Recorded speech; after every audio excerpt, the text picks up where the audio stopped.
Harry slaps his face as he claims to free to speak royal truth, but truth's his lies and betrayal. Prince Harry doesn't owe anything to royal family, Duke free to speak own truth. Prince Harry's memoir will not undergo any reviewing from members of the royal family as the Duke of Sussex is now an independent royal. Prince Harry was confirmed last month to have struck a 4-book agreement with publishers at Penguin Random House. One of the books will be a memoir set to be released next year and will be a definitive account of the Duke of Sussex's experiences, adventures, losses, and life lessons. Prince Harry is the first member of the royal family to personally pen a memoir, and his decision to step down as a working member of the monarchy is expected to grant him more leeway in terms of the topics he will choose to cover.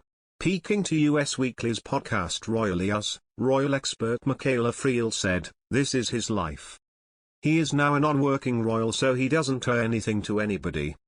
He doesn't need to put it to the monarchy for approval, he doesn't need to go to Charles and ask him to review the pages. It's nothing like that. I'm imagining it won't be a huge scandal as some of the media is making it out to be." News of the memoir however sparked concern among royal commentators due to the Duke of Sussex's recent comments about the royal family. In March, Prince Harry joined wife Meghan Markle for a 2-hour interview with talk show host Oprah Winfrey.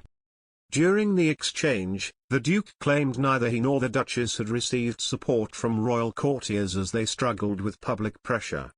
He also suggested Prince Charles and Prince William felt caged by the institution but were unable to free themselves as he had. He later disparaged both his father and the Queen's parenting skills as he discussed the pain and suffering he experienced as a child because of Prince Charles' own upbringing. Speaking to podcast host Dax Shepard, Prince Harry said, "I don't think we should be pointing the finger or blaming anybody. But certainly when it comes to parenting, if I've experienced some form of pain or suffering because of the pain or suffering that perhaps my father or my parents had suffered, I'm going to make sure I break that cycle so that I don't pass it on. It's a lot of genetic pain and suffering that gets passed on anyway, so we as parents should be doing the most we can to try and say, you know what, that happened to me, I'm going to make sure that doesn't happen to you. I never saw it, I never knew about it, and then suddenly I started to piece it together and go, okay, so this is where he went to school, this is what happened, I know this about his life, I also know that it's connected to his parents, so that means he's treated me the way he was treated, so how can I change that for my own kids?" The Mirror's royal editor Russell Myers told the Pod Save the Queen podcast that no member of the royal family will come out of the memoirs unscathed.